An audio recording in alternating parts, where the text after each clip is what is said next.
Welcome to the Sandersonian Institute of Cosmere Studies, where there's always another secret.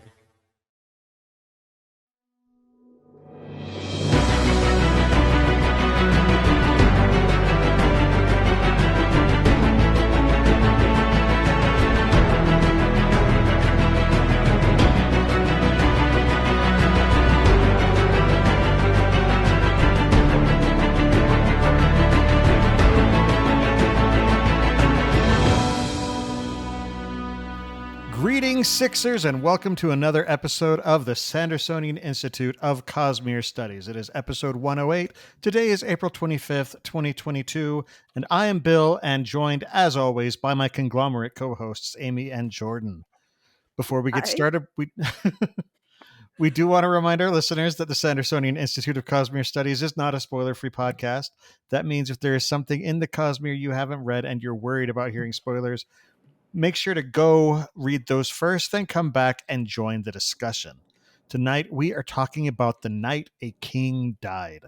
We're going to be looking at what we now know after reading all 5 accounts of the night that King Gavilar was murdered by the assassin in white. Oh, that was a heavy night, huh? Oh, yeah. Very busy. Lots of stuff too. happened. Oh, stuff happened? People were involved? It was, I mean, basically, we're just going to talk about a party, a bad party. It's basically just a retelling of House Party. It'll be great. For those of our listeners who listen to the podcast recordings or watch the videos on YouTube after the fact, we do want to remind you that you can join us and interact with us live via chat as we record each episode at www.twitch.tv/innkeeperstable.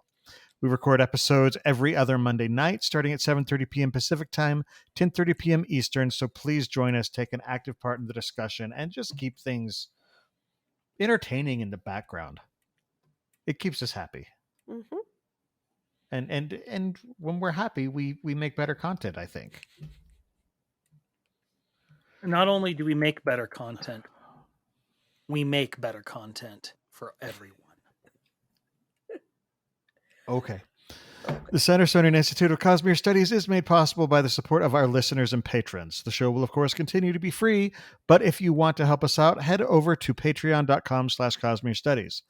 Even just a small pledge of $1 or $2 per episode is really helpful for us as we work to improve the show.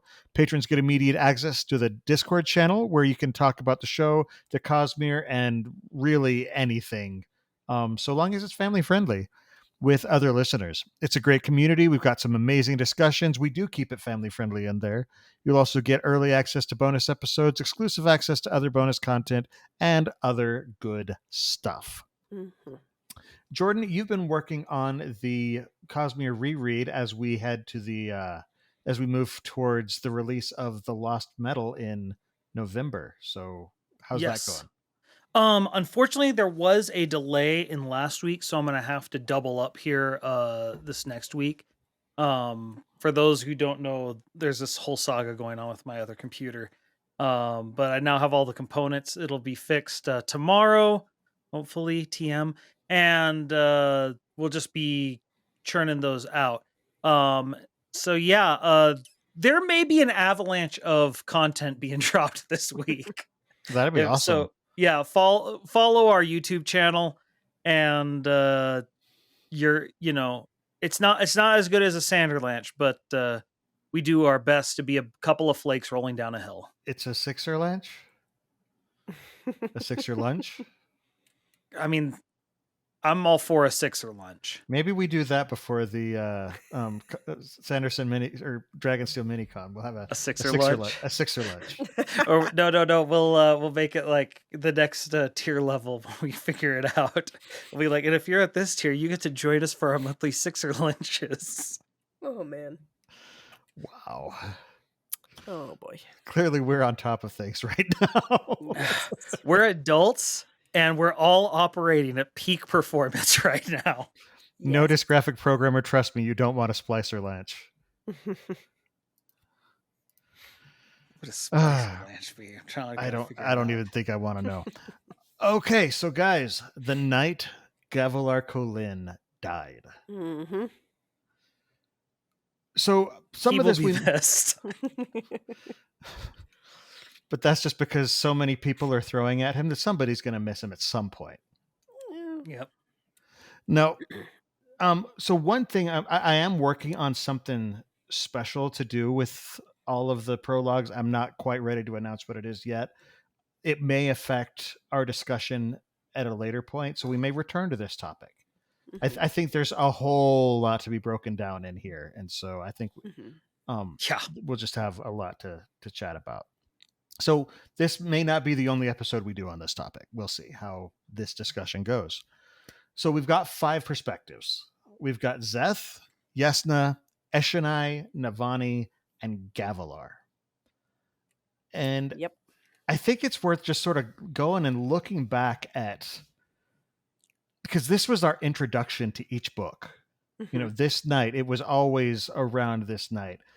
And so the line everybody still quotes, I'm seeing it on Reddit posts all the time, is Zeth's son Villano wore white the day he was to kill a king, or the night he was to kill a king. Mm. I think it was the time, night. the bracketed time period he was to kill a king. And because of that, you know, Zeth is one of the most well-known characters in the Stormlight archive, because even if you just read the prologue and then stopped, you know who Zeth is. Yep. Yeah. No, he's world famous. Zeth is. He's on t-shirts. He's on t-shirts. He's murdered a lot of folk all across the fruited plain. Just Why the and- fruited plain? Well, I mean, do you want a vegetable plain? No one wants a vegetable. Well, no, plain. it's a shattered plain. Well, I don't think he killed very many people across the Shattered Plains. There were some. I'm trying to think. He killed like 2.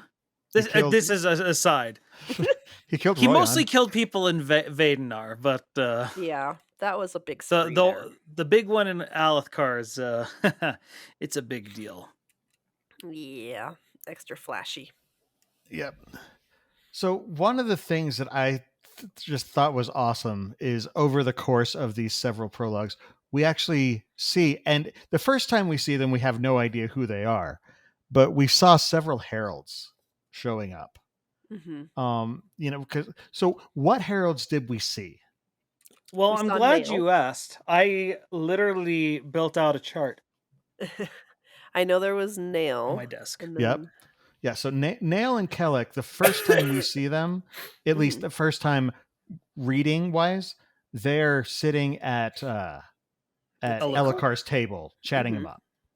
yeah, And Yeah, then Jezrien pops up, you know, cackling and saying, "Have you seen me?" yeah. yeah, Mhm. and we know Ash is there as well. Yes, because Shalash, yeah. yeah, and we don't see her in the first one, but we see her handiwork Yes, Yeah. that her statue's missing. because her That's weird. statue's missing. So we know 4 100% that are there. Mm-hmm. Mhm. We know 2 100% that aren't there. That'd be Taln and Chanarach. and Chanarach. Well, okay, I guess Well- we don't know it's Chanarach, but come on. Yeah, we don't know exactly where the timeline, her timeline, even if our speculation of Chanarach being Shallan's mother is right, we don't know Where she is. exactly where that falls in comparison to this night. We know. I mean, we know one of the heralds died that night. What are the Mhm. odds that if Shallan's mother is a herald, what are the odds that it was a completely different herald? Very true. Mm. But it's so I guess we don't know. Mhm. So I've written down the other 4, and I think there's some interesting speculation that can go on here. Okay. Mm. The first is Ishar, which our first instinct would be he's not there, he's ruling Takar. Mhm. But No, that doesn't really start though until so it was that I later. went looking through the timeline. According to in Oathbringer, it says that the 80 War, which is the war between Tukar and Emul, I think it's called, Mhm. has Sounds been right. going has really heated up, being led by the god priest king. What's his name he goes by? Oh goodness, I can't even remember. I can't remember either. I would have known And- if you hadn't asked me. Yeah, I know. Anyway, has been going on for 6 years. Oathbringer happened 6 years after Right. this. So this doesn't necessarily preclude Ishar from being there. Right. But we would assume that he's probably out there. There's some speculation. I can't remember which book it is that he's been dealing with Tukari politics for quite some time. Tezim, I think is Tezim, that's it. Yeah. That's it. So, but he's less likely to be there. Then there's the three final female heralds that we don't know much Palea, about. Batar, and Vettel. Yes. Mm-hmm. So Batar is the one we think is Dova, who worked for the diagram.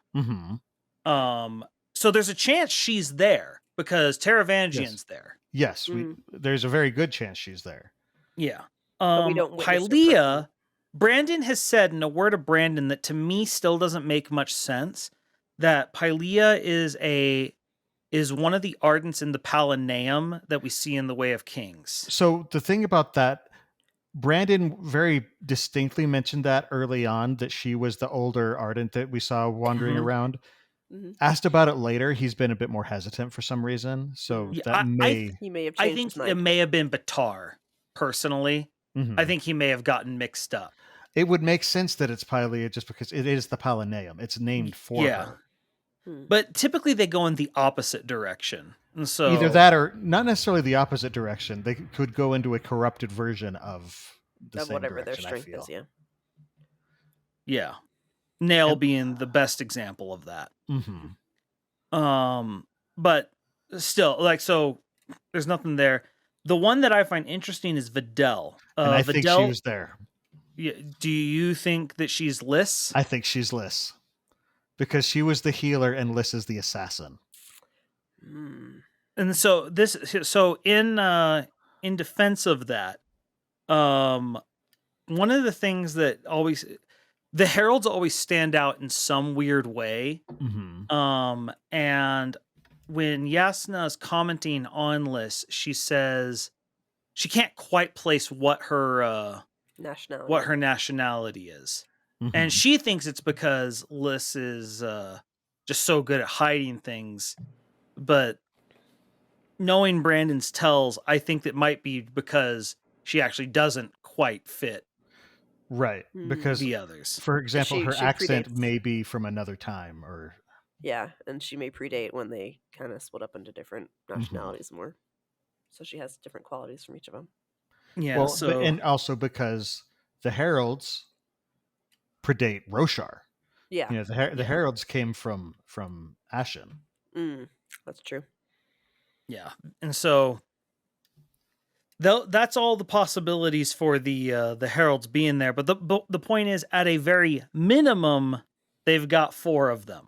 Four of the 10. Which is a lot. And when you consider that one of them, it was impossible for them to be there, that's pretty impressive. Almost 50%. Like I want to know if there's ever been another point since the Recreants that they've had this many heralds in one spot. Very likely no.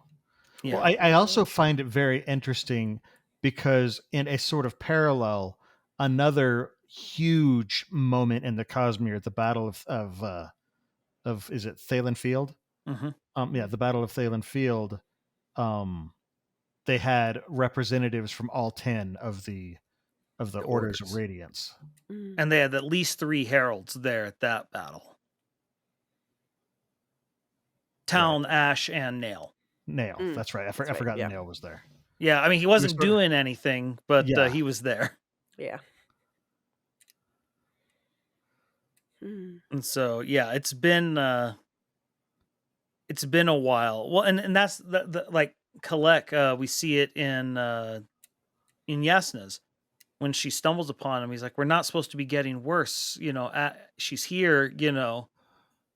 And Nail's just telling him to shut up. An interesting thought also, you were talking about since the Recreants, they hadn't had a big group together.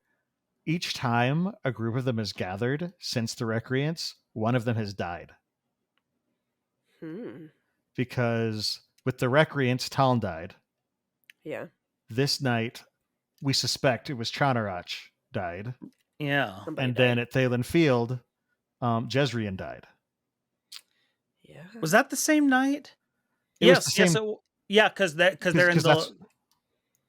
Because that's when Shalash. Yeah, it's at the end of the night when all the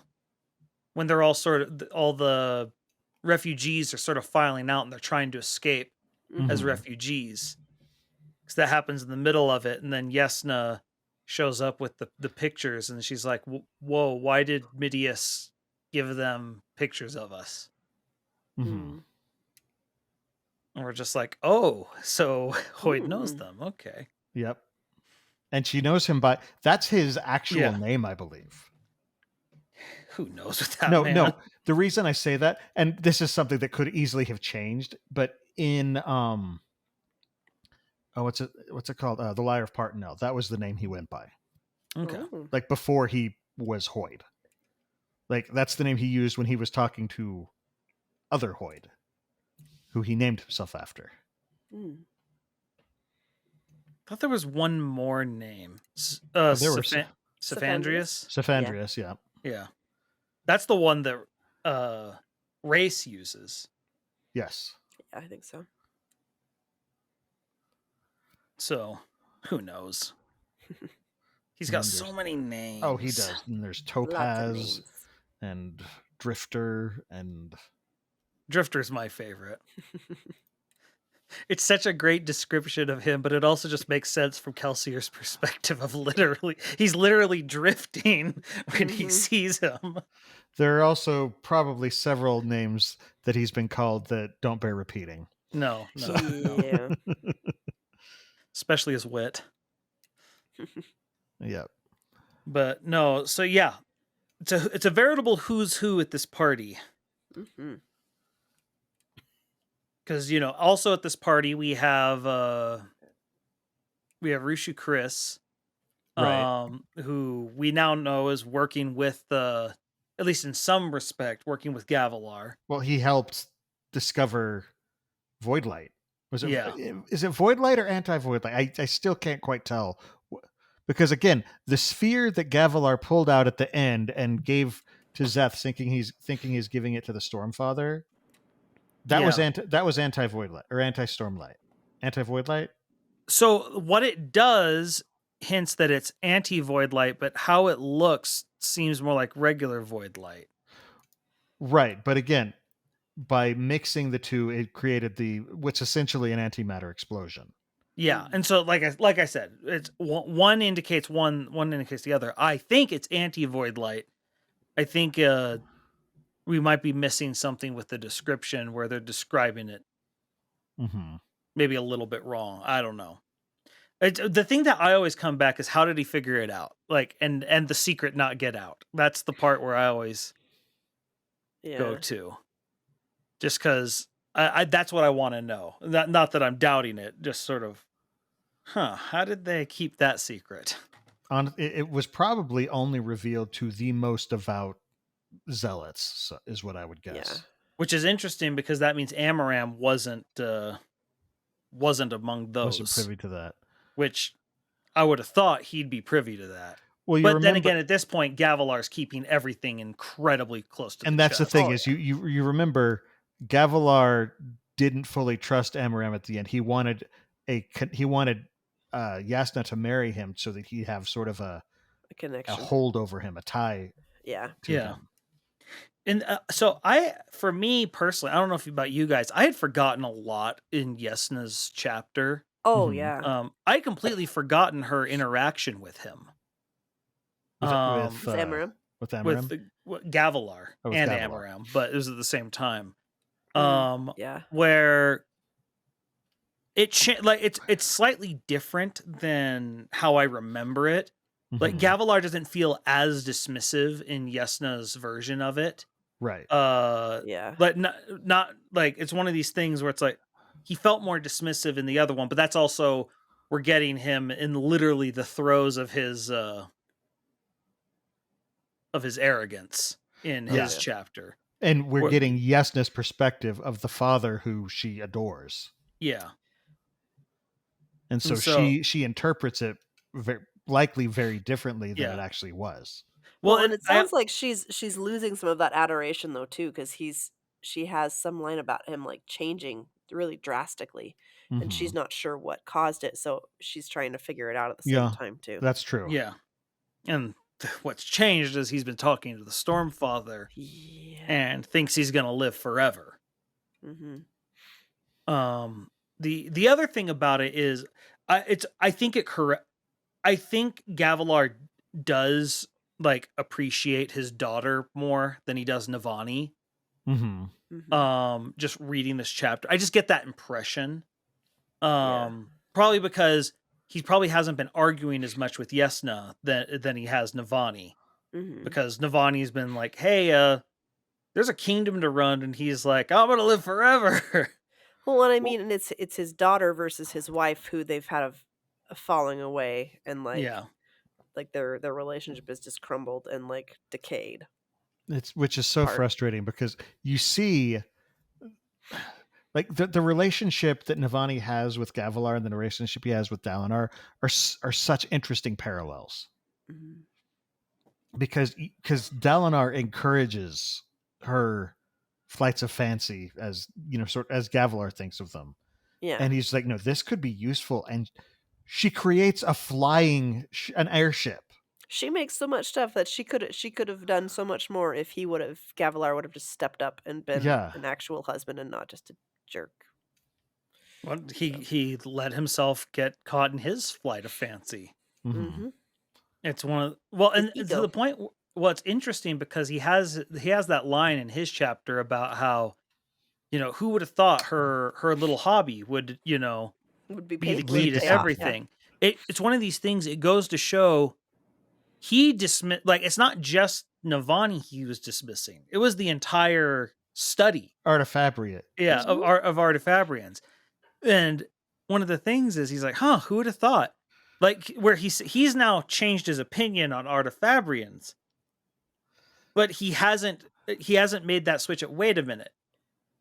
If, he hasn't made the if then connection of Yeah. maybe I should be thinking higher of Navani. And we see those hints where he knows he's messed making a mistake, Well, but he keeps justifying it to himself. It reminds me of like when I was young and my parents were like, "Oh, Bill and his computers. What is that ever going to lead to?" Ta-da! And now you look today and it's just like, "Oh, computers have Yeah. kind of taken off, haven't they?" Mm-hmm. And that's sort of what it's like, this whole artifabric thing, engineering.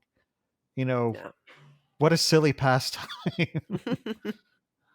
Well, and that's a common thread with people in sort of ancient military stories, Mm-hmm. because they live a brutal existence. Mm-hmm. And when you're in those brutal existences, anything that's not warfare, Mm-hmm. it seems like a waste of time. Yeah, you're so focused on that survival that you don't have time for anything else. Yeah, and so, well, it's always the weirdness of, like, you look at all the advances in early physics, and literally everything, you're just like, Lord this, Lord that. It's always, nobles who are discovering everything, and it's like, why is that? And it's like, well, because they're the ones that had the free time to go about these flights of fancy to actually figure this stuff out. And the resources, for example, for the same reason, Navani, she has this team that works for her.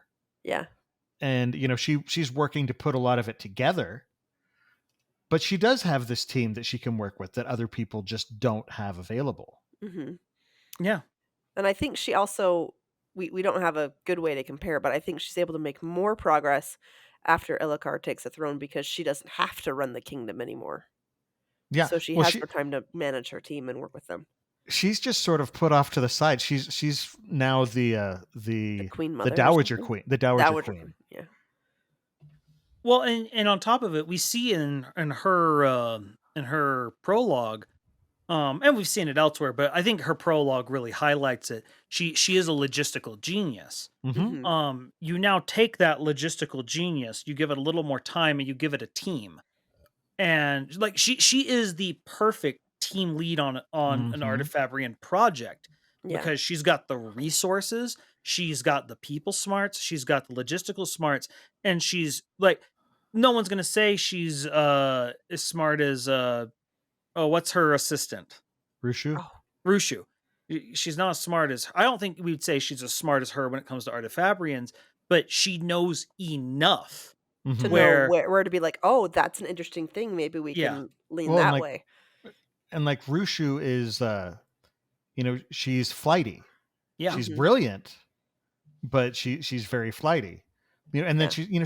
she's got her little team of underlings. And we see it in Rhythm of War, where it's sort of like if you ever saw Agents of Shield, you've got the Fitzsimmons team. Mhm. Fitzsimmons It's is just one word. where they're just sort of playing off each other and like, oh, what about this? And they make stuff, Yeah. and it's great. Or in what was the show, Powerless? You have your R&D team that just works together, or your Phil and Lim from Okay, for the record, everyone, Powerless is a show that really like it needed another season because by the end of it, it had started to figure itself out, but it was cursed. Mm. It was a good one.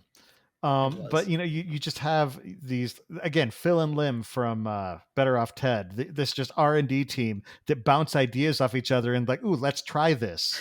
They Okay, And synergize. half the time it blows up in their face, and half the time they come up with something brilliant. now that you mentioned Phil and Lem, I'm now remembering in Rhythm of War, Navani's like, all right, what do you got for me? And it's like, we've got the Infinity Gauntlet. And it's like, no, that's a different thing. It's okay, we got this flying gauntlet.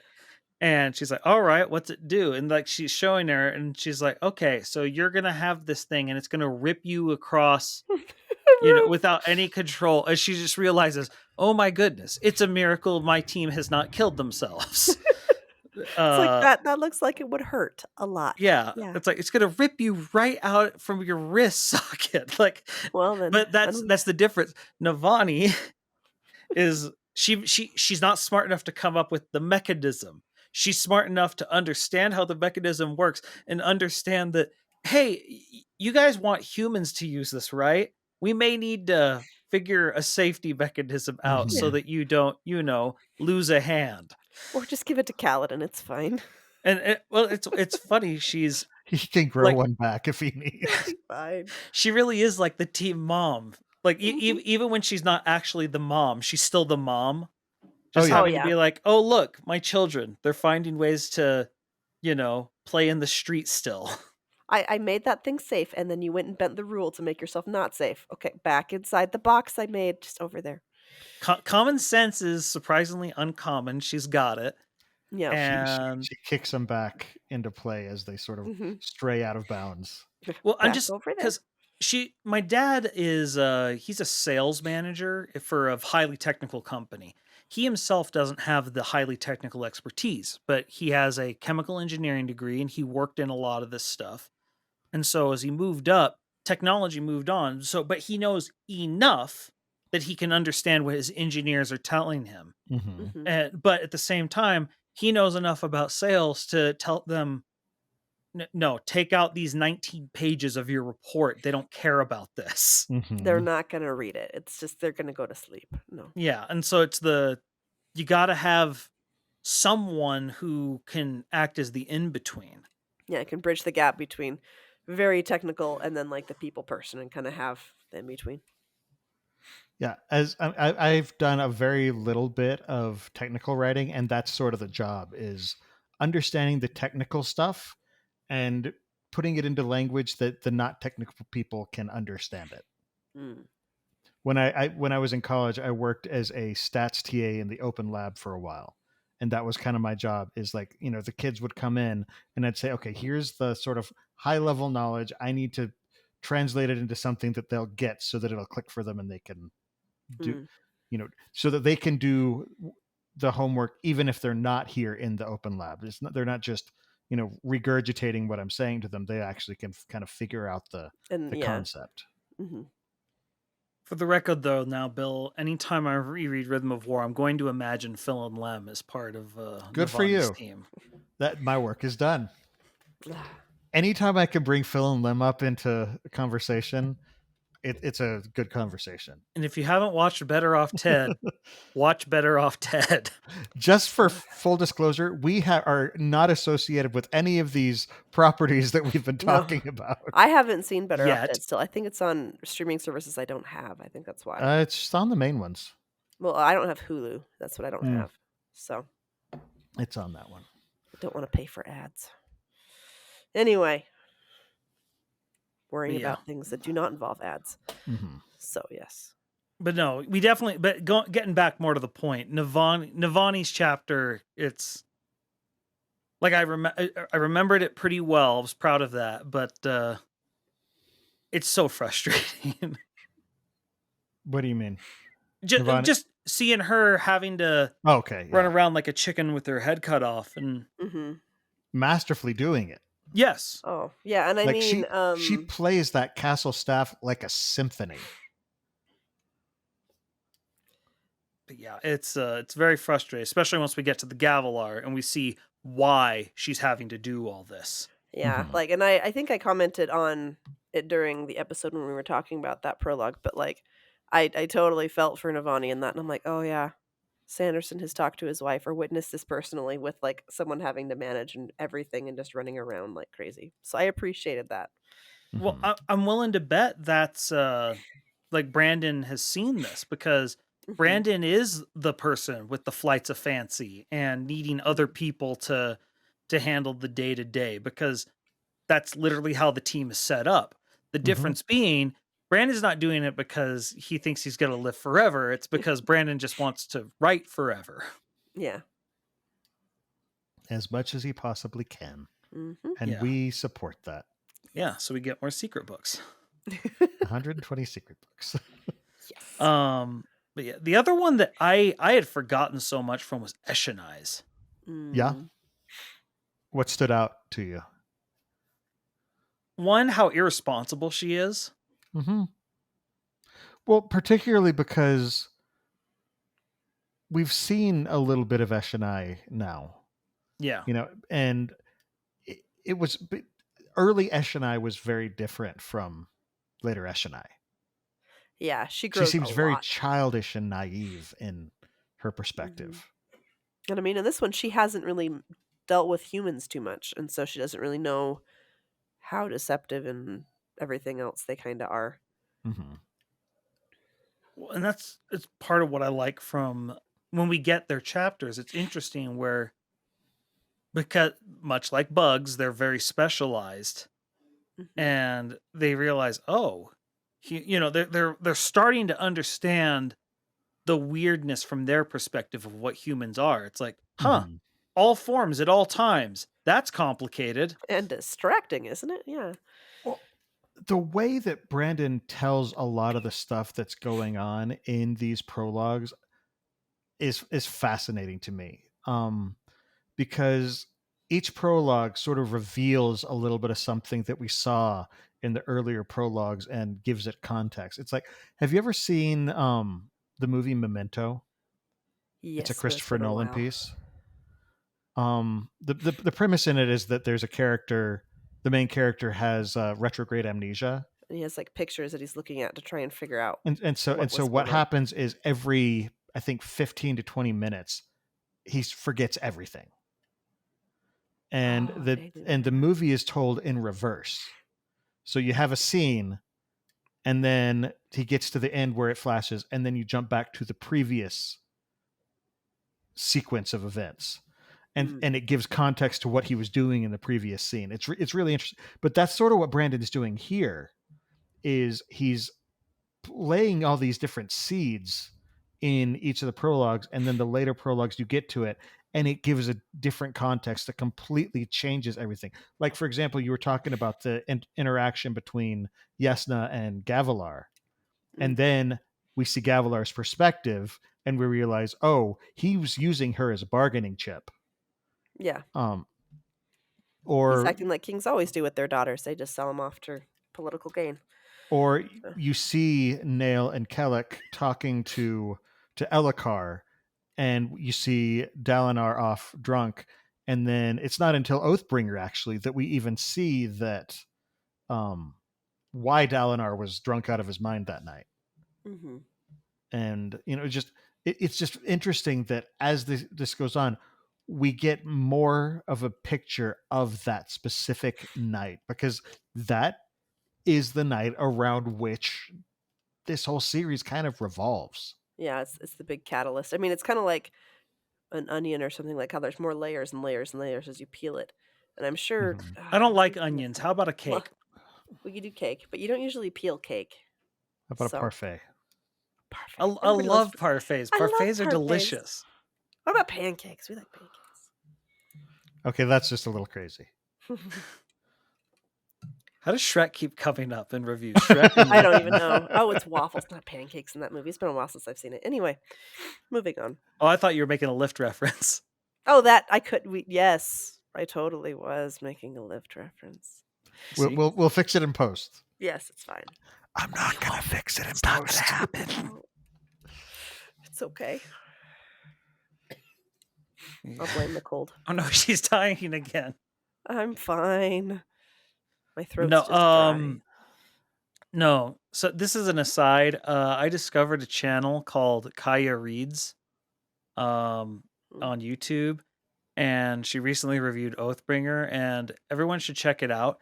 The reason I'm bringing this up is because literally every time she talks about she uses like clip art for all her animations, and every time she talks about the Parshendi, they're always drawn by crabs, and so there's just. And I'm just, she just talks about Venli, and it's just a picture of a crab, and I'm just like, feels racist, but I can't quite tell if that's a thing, if it's a fictional race. I hope not, because I'm racist against elves. Oh gosh, I hate elves. Yeah, I'm so perfect. I don't sink in snow. Jordan, Stupid elves. Tangent. Anyway, we're totally focused right there. No. Okay, so here's a question. We now have 5 perspectives, 5 different prologues. Mm-hmm. Do you have a favorite? My favorite is still Zeth. It's the most action-packed, because it's the only one that actually shows the actual fight. Yeah. So, I mean, for me, like, I have to sit there and be like, well, my gut reaction is Navani's, but that's because I can, like, associate with it. But then I also like the action of Zeth, and Gavilar just makes me angry because I just want to punch him multiple times. For that reason, I would argue Gavilar's is the best written. Oh, it's effective, but I don't always want to come out of books angry. Sometimes I want to come out content or other things too, other than just being like, oh my goodness, if I could, I would get him. But, I'd probably just kick him in his knees because I'm short. So anyway, moving on. So that's my opinion. The Gavilar one is just so rich with lore that I'm drawn to it, but I think that my favorite of them is Navani's, just because I love Navani. She's awesome. Freaking amazing. Yeah. As I think about it, like I think as far as like which one's rich with the most lore, I think Gavilar's and Yesna's are the ones that are the most lore rich. Yes. Like in Yesna's, what the crap is up with the Inkspren? Because she doesn't have her Inkspren yet, and I think it's like her Inkspren picking her. Well, that was sort of her experience. Like that's the similar experience she had to Shallan. It's like falling. Except it keeps unsheathing a sword and like walking towards her, and there's other Inkspren like behind them. And we don't know if it's like a ceremonial thing, like I'm picking you, or if he's actually trying to like. See, there may be a malicious intent at that point. Well, because we know the other Inkspren do not approve of Ivory. Like that's the whole point. And so, do we see Ivory, or we just see Inkspren? We just see Inkspren. We don't even know if Ivory. We don't know if it is Ivory. At all. That's true. Yeah. So I mean, it's possible that he's like behind her or something, and they're like, "Well, we're going to go ahead and just try and take her out so that there's no connection for him or for Ivory anyway. Yeah, but like at a certain point, like it finally like sort of like, gives her a like 2-finger salute or whatever, and and it's Yeah. like, peace, And, I'm like, out. And bows. she's like, what was that? Oh What? crap, I'm late to talking with an assassin. It's like, really? That didn't get moved down your itinerary? You Because just stepped into another world. And she's like, it I need to nearly write about drowned this, in but I a gotta go. nearly drowned in a sea of beads, somehow randomly found the one for the palace, put enough stormlight in that it manifested. A fake hallway, and that you can Yeah. get back, and then whoo, okay, gotta go That talk to the said, assassin. I can, it makes sense for Yesna because she's just like, she is very single-minded. Yeah, she And so compartmentalized it. Yeah. she's just like, okay, that was weird. I'll think about that later. Go off and meet Liz, who, again, maybe another Herald.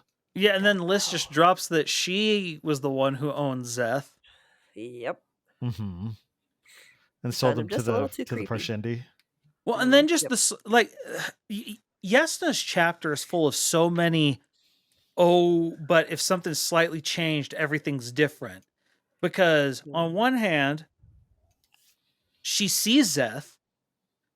She meets Nail and Kalek.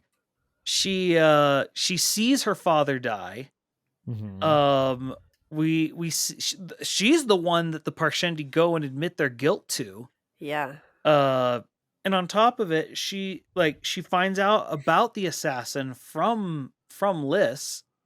Yeah. And and then the whole thing, she was planning on having Aesudan murdered. Mm-hmm. I know. I was like, I'd forgotten that. Well, and I'm first like, she's so just what gonna is have she her followed. suspecting with her? Well, I think she was planning to have her killed, and then she switches it to having her followed. Yeah, it's the other way around. Which she was Liz is planning like, on the "Really? You murder, want then me she to-" changes to the follow. Yeah. Liz And the is reason like, she "I'm gonna-" switches to the follow is because she's like, there's too much going on.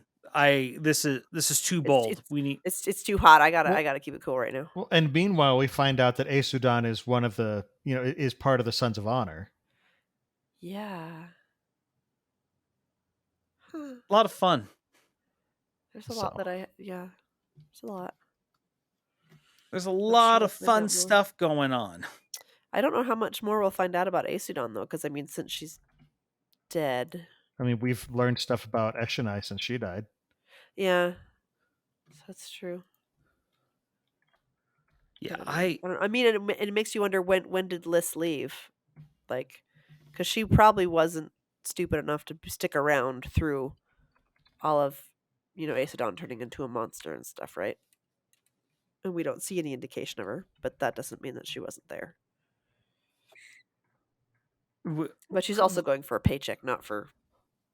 We see Aesudan in Navani's chapter. Right.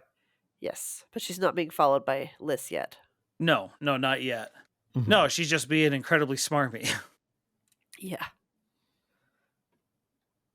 And it's like, I'm not going to feel bad when you get which eaten makes by you a wonder rock. how much of it an act and how much is her actually.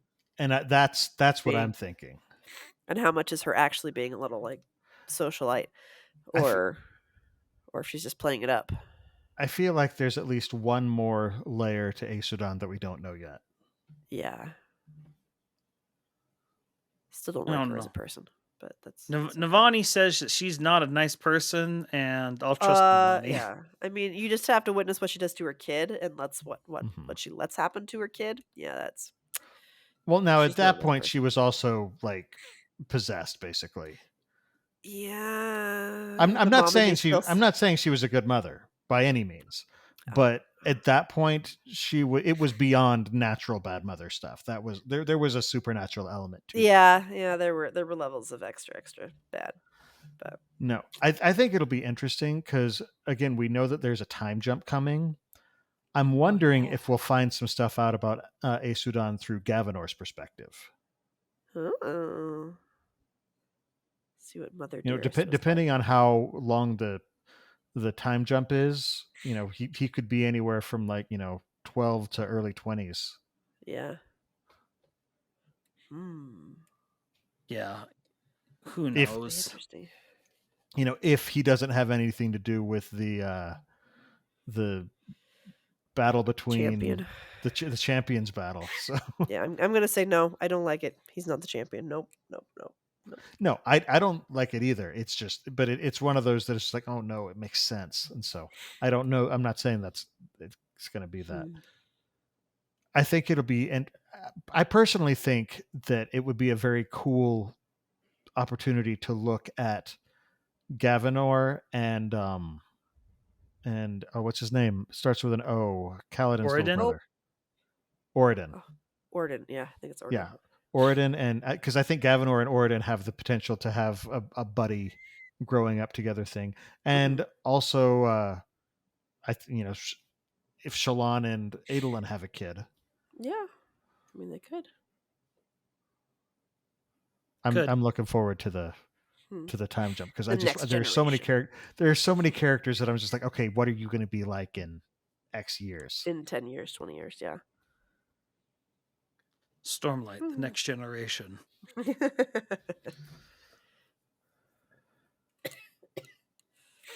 So no, the other thing I is just as far as we're looking through these chapters and going through Zess again after everything that's gone on. It's very interesting because we're seeing Zeth. I'm now used to him in he's insane mode, and I'm also used to him having more conversations with his sword, and seeing him, in full assassin mode before everything went insane. Yes, where he back before when he was merely truthless, It was very interesting to see him and just how detached he was. Yeah, he kind of had to be. Yeah. Well, and then as time went on, he became detached, but in kind of a different way, from reality. And life. Yeah. But it's okay. He now has a sword that talks to him. That'll be great. And his soul, his shadow, is a half second behind. It's fine. Why did we ever allow mouse trails? Those were so stupid. Anyway, mouse trails. Very big in late 90s, early aughts internet. Oh, okay. Gotcha. But yeah, it's just there's so much going on in these chapters. Yeah.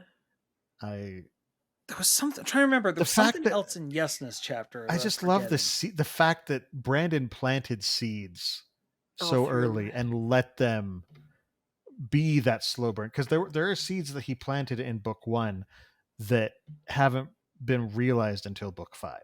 And I think it's impressive that he's willing to wait that long. Yeah. So many authors, if you put in an Easter egg, the temptation to say, hey, look, see this cool thing I did is so strong.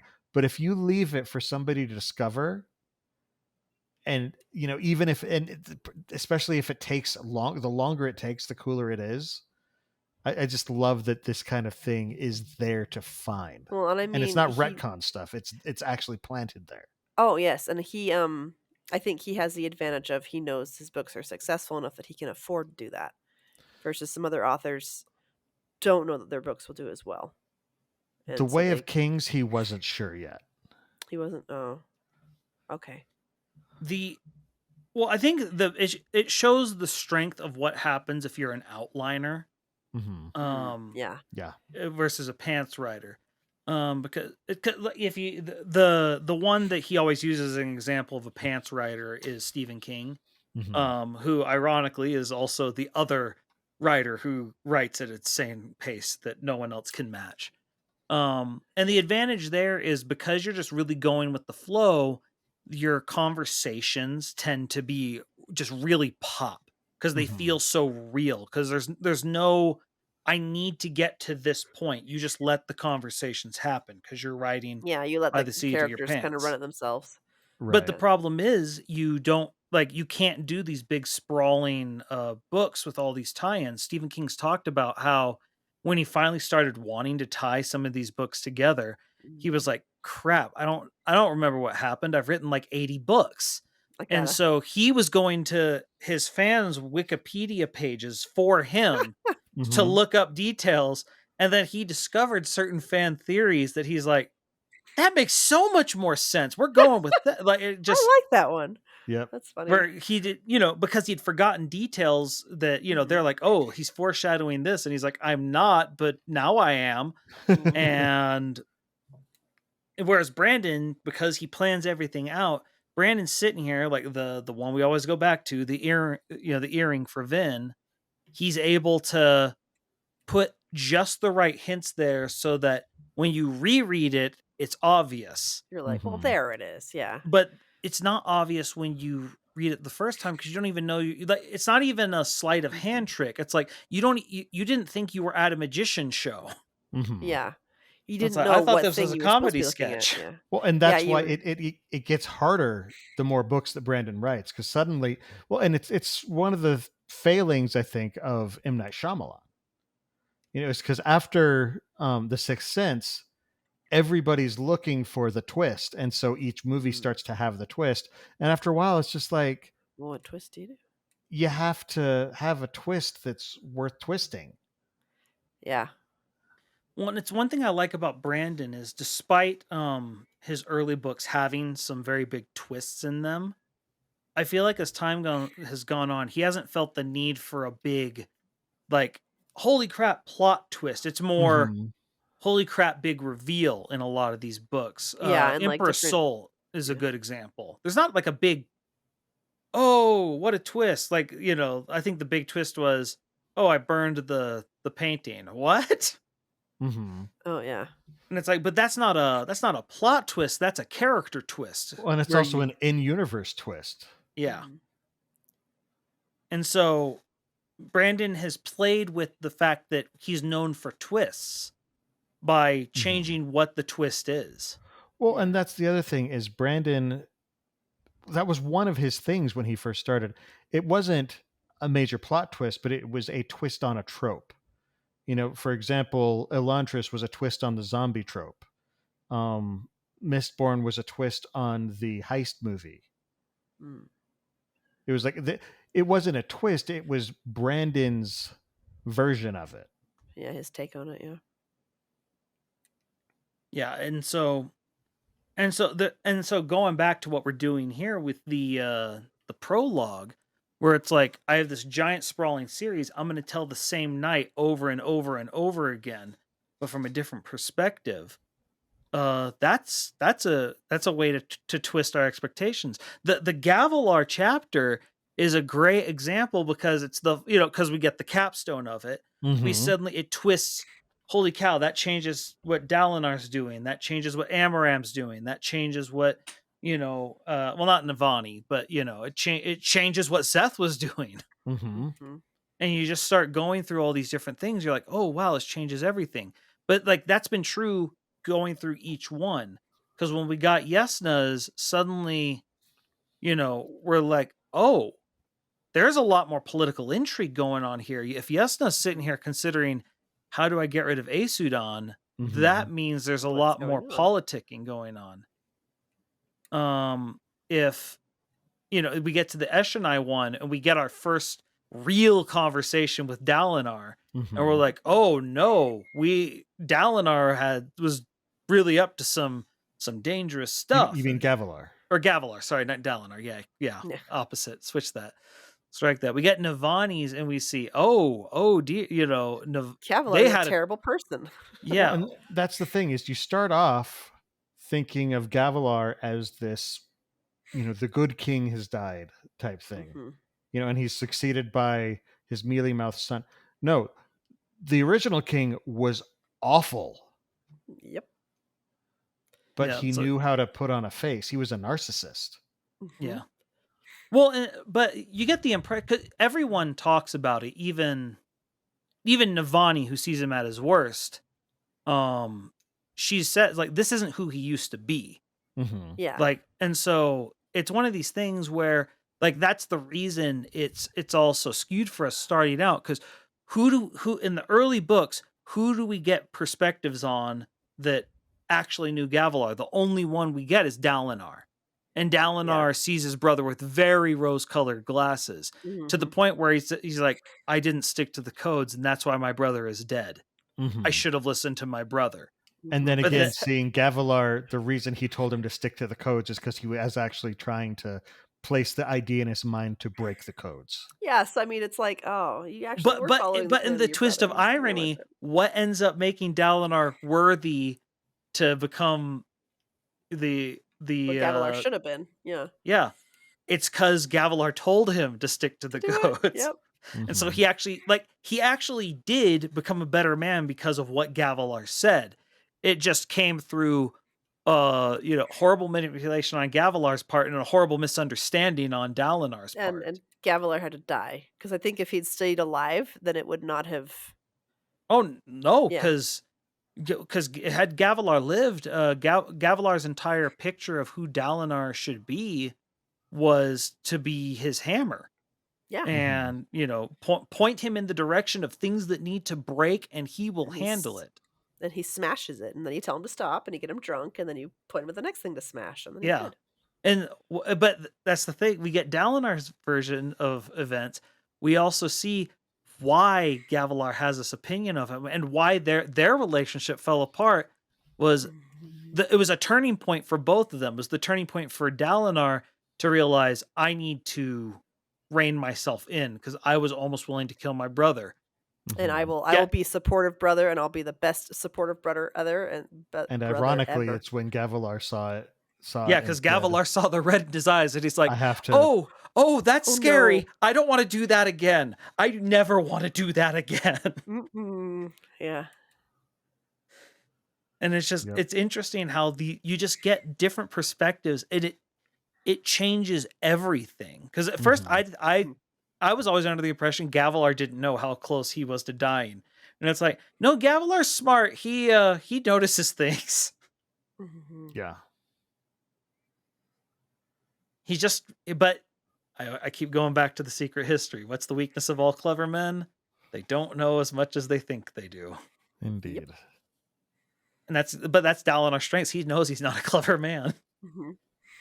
He knows he's a dumb chill cake. As opposed to Navani's sweet chalk cakes. Yes. Yes.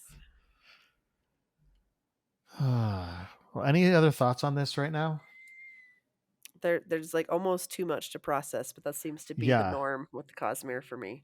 So that's why I think this will be a good conversation to come back and revisit a different night. Yeah. But I think I feel like we've kind of covered what we're going to tonight.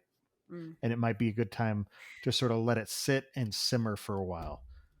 Percolate. What do you think? Should we come back to this next episode, or should we let it simmer for a little bit longer? I think let it simmer, and then if we have, like, if he puts out the first chapters of whatever book 5 is going to be, then we can kind of reflect on it more, or we can maybe do, or if we get like a retrospective or something. Yeah, or something changes. That's kind of what I'm thinking. All right. Well, we love hearing from our listeners, so please keep on sending in your questions. You can ask us about the Cosmere, drop us your ideas for topics that you would like for us to discuss during the show. And while you're at it, please, we love feedback. We crave feedback. We feast upon feedback. So if you have any feedback on how you think we're doing, as well as any interesting theories about what's possibly going on in the Cosmere as a whole, you can send questions and suggestions in a brief, concise email to cosmerestudies@gmail.com, and we could read that as part of the show. You can also write to us at the Sandersonian Institute of Cosmere Studies, P.O. Box 970063, Orem, Utah 84097. Now, outside of the podcast, we've all got our own stuff that we're working on. Jordan, why don't we start with you this time? What have you got going? Like I said, this week or next week, basically there's going to be a mountain of content on our YouTube page. So definitely go to our YouTube page.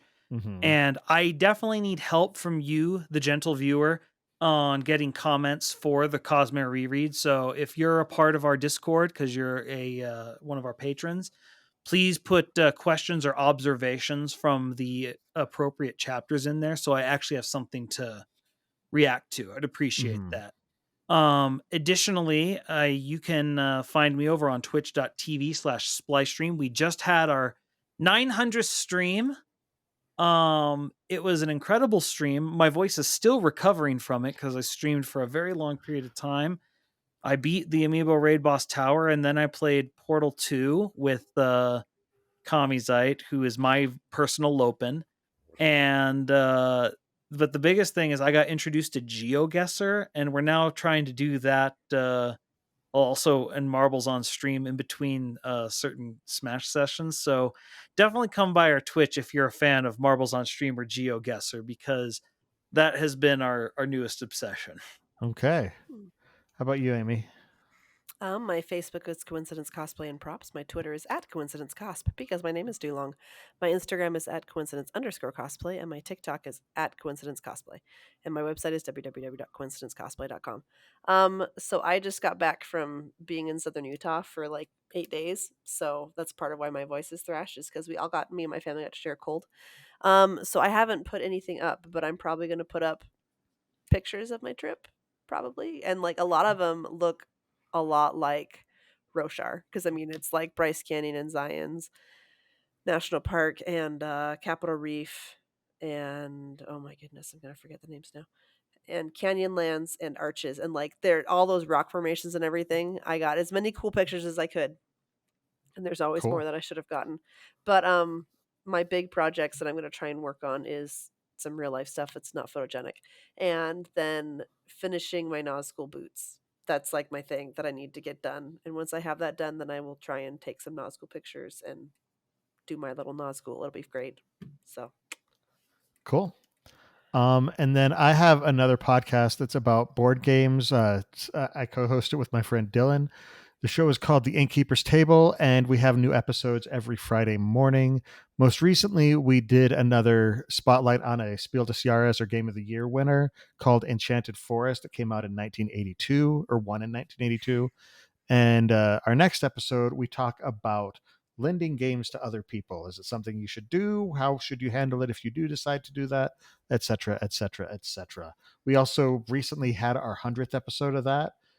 We've slightly shifted the introduction, so if you haven't listened for a while, then you should come listen to that because it was fun and we enjoy it. We actually have a musical intro now, so good times on that. Bill, question here. Spill Day what? How is it? Spiel des Jahres. You said it came out or actually won. Can it win Game of the Year in a year it didn't come out? So the game actually wins the year that it came out in Germany. Okay. Because Essen Spiel is in Essen, Germany, and so it's the Game of the Year is based on when it came out in Germany. but So it actually came out, and it won in 1982, but it came out in 1981 because you can't put a Game of the Year for the year that you're in, since by that you haven't finished the year yet, and who knows if another game's going to come out. Sorry, you specify. I'm like, okay, how does this work? Yeah, no, that's fair. Outside of that, I'm also sort of diving more and more into cooking, loving all that. So, yeah, you recently made some excellent macaroni and cheese. It had bacon in it. It was wonderful.